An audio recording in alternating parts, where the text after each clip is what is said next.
일본은 끝났다. 우리는 그렇게 믿었습니다. 잃어버린 30년, 늙어가는 섬나라, 과거의 영광에 집착하는 퇴물. 그런데 2026년 2월 8일, 일본은 단 한 번의 선거로 모든 것을 뒤집었습니다. 중의원 465석 중 316석, 자민당 단독으로 헌법 개정선을 돌파한 이 숫자는 아베 신조도, 나카소네 야스히로도 이루지 못한 역대 최다 기록입니다. 그 중심에 한 여성이 있습니다. 다카이치 사나에, 62세. 헤비메탈 드러머 출신으로 오토바이를 타고 일하고 또 일하겠다고 외치는 이 여성은 지금 일본을 넘어 동아시아 전체의 판도를 흔들고 있습니다. 더 놀라운 것은 트럼프의 반응이었습니다. 선거 사흘 전 그는 트루스 소셜에 다카이치 총리와 연립정부를 완전히 지지한다고 공개 선언했습니다. 압승 직후에는 보수적 가치와 힘을 통한 평화를 성공시키길이라며 축하했죠. 미국 재무장관 스콧 베선트는 일본이 강해지면 아시아에서 미국도 강해진다고 말했습니다. 그 사이 한국은 어디 있었을까요? 트럼프는 한국산 제품에 25% 관세를 부과하며 압박했고, 한일 정상회담에서 이재명 대통령이 셰시에를 연발하는 동안 다카이치는 시진핑을 정면 비판했습니다. 이것은 한 정치인의 성공담이 아닙니다. 대한민국이 마주한 냉혹한 현실에 대한 이야기입니다. 지금부터 사막 8장에 걸쳐 불과 며칠 전 벌어진 이 충격적 사건의 의미를 파헤치겠습니다. 2026년 2월 8일 밤 8시, 일본 열도가 붉게 물들었습니다. 투표 종료와 동시에 시작된 출구조사 결과에 일본은 경악했습니다. 자민당 316석, NHK와 교도통신이 동시에 발표한 이 숫자는 단순한 숫자가 아니었습니다. 2월 8일 치러진 중의원 선거에서 자민당이 465석 중 316석을 획득하며 개헌 발의선인 310석을 단독 돌파했습니다. 태평양 전쟁 종전 이후 단일 정당이 이 선을 넘은 것은 처음입니다. 아베 신조가 2012년 294석, 2014년 291석을 기록하며 아베 일강을 구축했을 때도 310석에는 미치지 못했습니다. 1986년 나카소네 야스히로의 300석 역시 마찬가지였죠. 그런데 다카이치는 해냈습니다. 단독으로. 이시바 시게로 전 총리의 참패를 딛고 불과 4개월 만에 이뤄낸 기적이었습니다. 기존 의석수 198석과 비교하면 128석이나 늘어난 것입니다. 여기에 연립 파트너 일본 유신의 36석까지 더하면 352석, 중의원의 75%를 장악한 겁니다. 이제 일본 정치에서 다카이치를 막을 수 있는 세력은 사실상 존재하지 않습니다. 로이터 통신은 일본 최초의 여성 총리인 다카이치는 역사적인 선거 승리를 거두며 약속된 감세와 중국에 맞서기 위한 군비 지출 증강의 길을 열었다고 평가했습니다. 야권은 붕괴했습니다. 이편 민주당과 공명당이 만든 신당은 54석에 그쳤고 공산당은 8석으로 쪼그라들었습니다. 선거 당일 밤 도쿄 시부야 거리에는 일장계를 흔드는 청년들이 쏟아져 나왔습니다. 사나에! 사나에! 함성이 밤하늘을 가득 채웠습니다. 전문가들은 당혹했습니다. CNN은 일본 정치사의 지각 변동이라 보도했고, 파이낸셜 타임즈는 아베의 유산을 뛰어넘은 여전사라는 헤드라인을 뽑았습니다. 그러나 정작 중요한 건 숫자가 아니었습니다. 이 승리가 의미하는 것, 그것은 일본이라는 나라가 70년간 봉인해온 보통국가로의 욕망을 마침내 해방시켰다는 사실이었습니다. 그렇다면 이 316석이 일본에게 어떤 권력을 주는 걸까요? 316석, 이 숫자가 의미하는 것은 명확합니다. 전체 465석 중 개헌 발의선이자 전체 3분의 2인 310석을 사배하는 316석을 차지했다는 것입니다. 일본 헌법 개정은 까다롭습니다. 중의원과 참의원 각각 3분의 2 찬성, 그리고 국민투표 과반이 필요하죠. 그런데 다카이치는 첫 번째 관문을 혼자 힘으로 통과했습니다.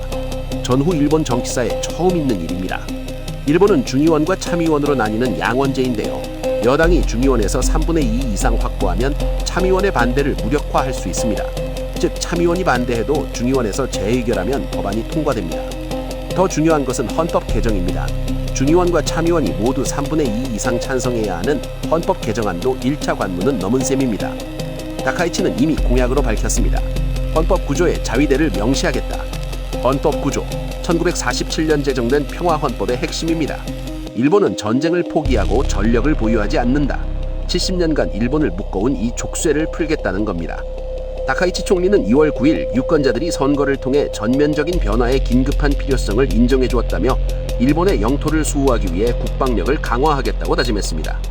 물론 아직 참의원과 국민투표가 남았습니다. 그러나 분위기는 다카이치 편입니다. 여론조사 결과 헌법 개정 찬성 58%, 반대 34%. 특히 18세, 29세 젊은 층의 92%가 내각을 지지하고 있습니다. 군사 전문가들은 개헌 이후를 분석합니다. 일본 자위대는 이미 세계 5위권 군사력을 보유하고 있습니다. 헌법상 제약만 풀리면 즉시 군대로 전환 가능합니다. 공격형 항공모함, 토마호크 미사일, 심지어 핵무장 논의까지 시작될 수 있습니다. 중국은 강하게 반발했습니다. 그러나 중국 관영 매체들은 이번 선거 결과에 대해 이례적으로 침묵했습니다. 중국의 경제 보복 카드가 오히려 일본 국민의 결집을 불러온 역설적 결과였습니다. 316석이라는 숫자는 단순한 의석수가 아닙니다. 이것은 정원쟁 가능한 일본으로 가는 하이웨이를 개통한 것입니다. 그런데 대체 왜? 일본 국민은 왜 이 여성에게 이토록 압도적인 권력을 준 걸까요? 다카이치 사나이의 경제 정책은 명확합니다. 사나이노믹스. 아베노믹스를 계승하되 AI와 반도체에 국가의 모든 역량을 집중하는 전략입니다. 핵심은 단순합니다. AI와 반도체에 국가 예산을 쏟아붓는다. 지난해 10월 취임한 다카이치 사나이의 일본 총리는 경제 면에서 미일 무역 합의에 따른 5,500억 달러, 약 806조 원대 내미 투자를 이행하고 있습니다. 단순한 재정 지출이 아니라 전력적 투자입니다. 다카이치는 말했습니다. 1980년대 일본은 반도체 세계 1위였습니다. 그러나 우리는 안주했고 삼성과 TSMC에게 자리를 내줬습니다. 이제 되찾겠습니다. 구체적인 성과도 나오고 있습니다. TSMC 구마모토 공장 유치에 성공했고 2나노 공장 반도체 생산을 목표로 하는 라피더스 프로젝트에 대규모 투자가 이루어지고 있습니다. 그녀의 대만 유사시 일본이 개입할 수 있다는 발언이 TSMC 투자 유치의 결정적 계기였습니다. 안보 발언이 경제 이익으로 직결된 겁니다. 이것이 다카이치식 경제 안보 결합 전략입니다. 그리고 사나이노믹스의 숨겨진 무기, 전략적 엔저 정책이 있습니다. 다카이치는 엔화 약세를 용인합니다. 달러당 150엔을 넘어선 환율에 대해 시장은 우려했지만 다카이치는 침착합니다. 엔저는 재앙이 아닙니다. 수출 경쟁력입니다. 실제로 도요타, 소니, 파나소닉 등 일본 수출 기업들의 영업이익이 급증하고 있습니다.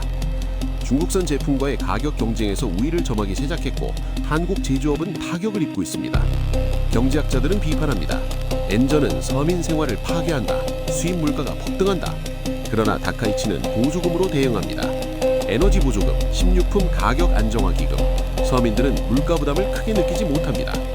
동시에 AI 국가 프로젝트가 가동됩니다. 일본어 특화 거대 언어 모델 개발, 전국 초, 중고 AI 교육 의무화. 2030년 일본은 AI 강국이 될 것이라는 다카이치의 선언은 허언이 아닙니다. 다카이치는 여자 아베 신조로 불릴 정도로 일본의 헌법 개정을 통한 보통 국가화, 즉 전쟁을 할 수 있는 국가로의 전환을 추구하면서도 경제에서는 실리를 챙깁니다. 그런데 이 모든 것을 가능하게 한 사람이 있습니다. 바로 도널드 트럼프. 그는 왜 다카이치를 그토록 아낄까요? 2026년 2월 5일 선거 사흘 전 트럼프 대통령은 트루스 소셜을 통해 이번 선거 결과는 일본의 미래에 매우 중요하며 다카이치 총리와 그녀가 이끄는 연립 정권에 전폭적이고 완전한 지지를 보낸다. 그녀는 일본 국민을 실망시키지 않을 지도자라고 했습니다. 미국 대통령이 동맹국 선거에 공개 개입한 것은 이례적입니다. 그런데 트럼프는 여기서 멈추지 않았습니다. 압승 직후인 2월 8일 밤 트럼프 대통령은 트루스 소셜에서 다카이치 사나이 총리와 연립정부가 오늘 치러진 매우 중요한 투표에서 압승을 거둔 것을 축하한다.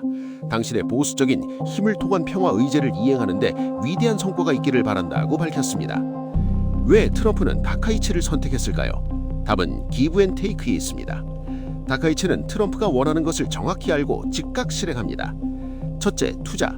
미국과 일본은 지난해 7월 관세 인하의 대가로 일본에 5,500억 달러, 약 806조 원 규모의 대미 투자, 금융 지원에 합의했습니다. 다카이치는 이를 성실히 이행하고 있습니다. 둘째, 방위비. 안보에서도 방위 지출을 늘리는 등 트럼프 대통령의 인도태평양 구상에 적극 협력하는 기조를 보였습니다. 지난달 워싱턴에서 열린 미일 국방장관 회담에서도 미국이 원하는 방위비, 즉 방위 예산 증액은 물론 제1훈련선 방어 공조의 의지를 재확인했습니다. 셋째, 대중국 전선. 다카이치는 선명합니다. 만일 대만의 해협에 중국이 군함을 사용하고 무역을 행사하면 존립 위기 사태가 될 수 있다는 입장을 발표했습니다. 이는 중국에 대한 명확한 경고였고 트럼프가 원했던 바로 그것이었습니다. 결과는 스콧 베센트 미국 재무부 장관은 그녀는 훌륭한 동맹이고 대통령과 훌륭한 관계에 있다며 일본이 강하면 아시아에서 미국도 강해진다고 말했습니다. 그런데 왜 일본 청년들은 다카이치에게 열광할까요? 90%가 넘는 지지율의 비밀은 무엇일까요? 18에서 29세 젊은 층의 92%가 내각을 지지하고 있다. 여론조사 결과는 충격적입니다. 일본 정치사에서 전혀 없는 수치입니다. 정치인은 말을 돌려서 한다. 일본 정치의 불문율이었습니다. 애매하게 조심스럽게 책임을 피할 여지를 남기며. 그런데 다카이치 사나이는 다릅니다. 2025년 11월 국회 연설 중 만일 대만의 해협에 중국이 군함을 사용하고 무력을 행사한다면 존립 위기 사태가 될 수 있다고 생각한다는 입장을 발표했습니다.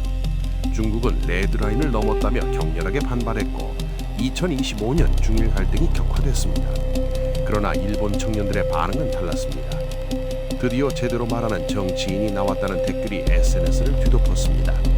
테토랴크, 손에 쥔 힘이라는 뜻의 이 신조어는 다카이치의 강단 있는 리더십을 상징하는 단어가 됐습니다. 다카이치의 매력은 단순히 강단만이 아닙니다. 헤비메탈을 좋아하며 평생 드럼 연주를 해왔다고 합니다. 62세의 나이에도 불구하고 여전히 에너지 넘치는 모습입니다.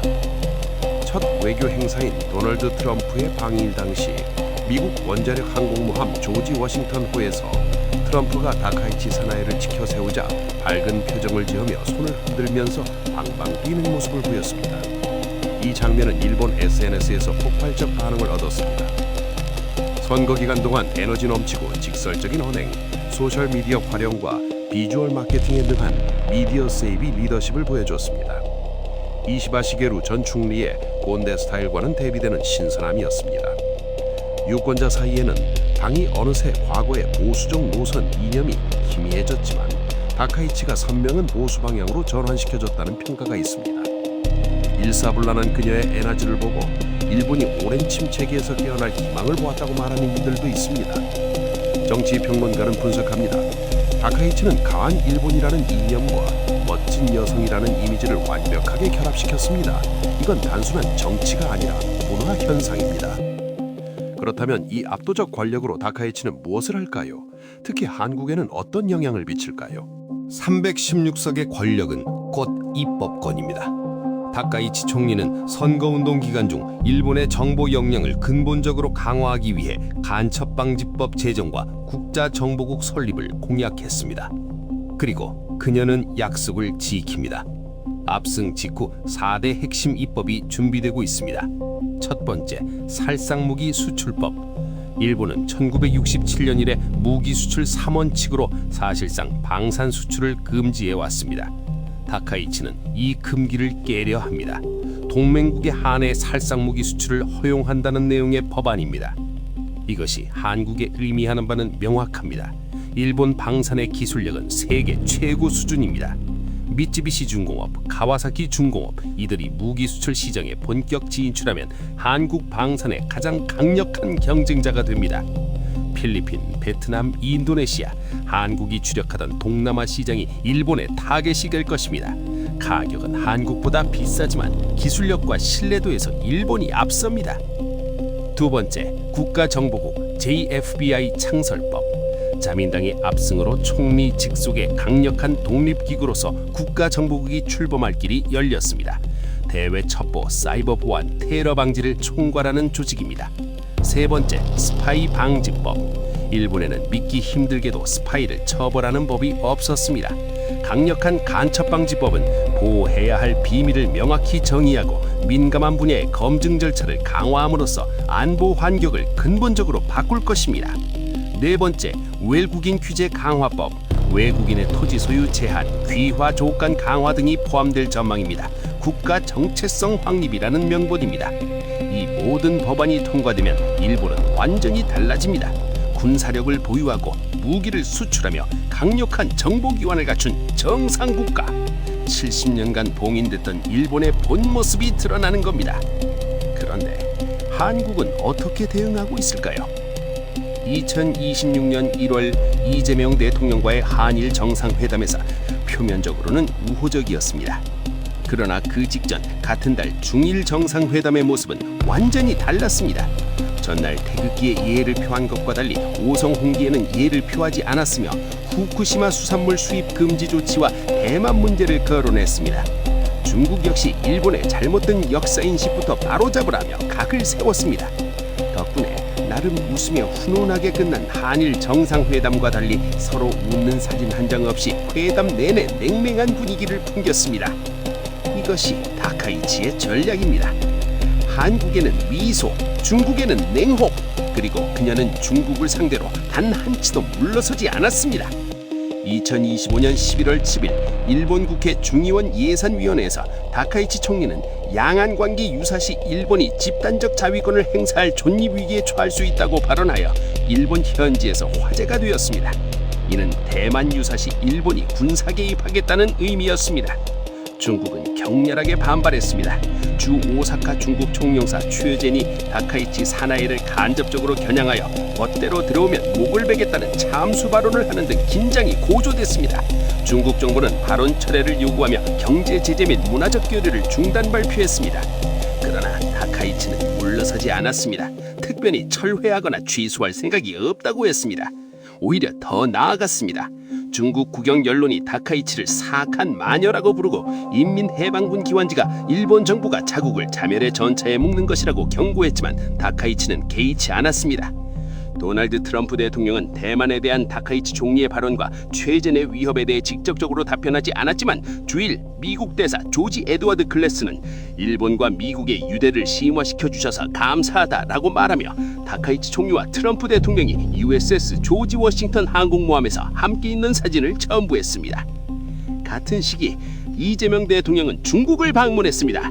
베이징에서는 한국 공동의 역사를 강조하면서도 중국만큼 일본도 중요하다고 언급했고 일본에서는 한중일 3국 소통 틀 유지를 강조했습니다. 균형 외교였습니다. 대비가 극명합니다. 다카이치는 시진핑을 정면 비판하고 이재명은 중국만큼 일본도 중요하다고 말합니다. 다카이치는 오성홍기에 절을 하지 않고 이재명은 베이징에서 쉐쉐를 연발합니다. 트럼프의 선택은 명확했습니다.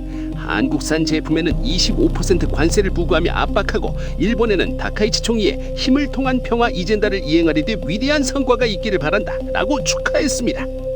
미국 입장에서 선택은 쉬웠습니다. 일본은 확실합니다. 중국 반대, 미국 지지. 그런데 한국은 대통령은 베이징에서 균형 외교를 외칩니다. 이런 나라를 어떻게 믿습니까? 문제는 한국입니다. 다카이치 총리는 지지율 78.1%라는 압도적 민심을 등에 업고 중일 갈등의 구도 변경을 시도할 가능성이 큽니다. 이 과정에서 한국의 선택을 요구할 수 있다는 게 전문가들의 관점입니다. 그렇다면 앞으로 동아시아 질서는 어떻게 재편될까요? 그리고 한국의 미래는?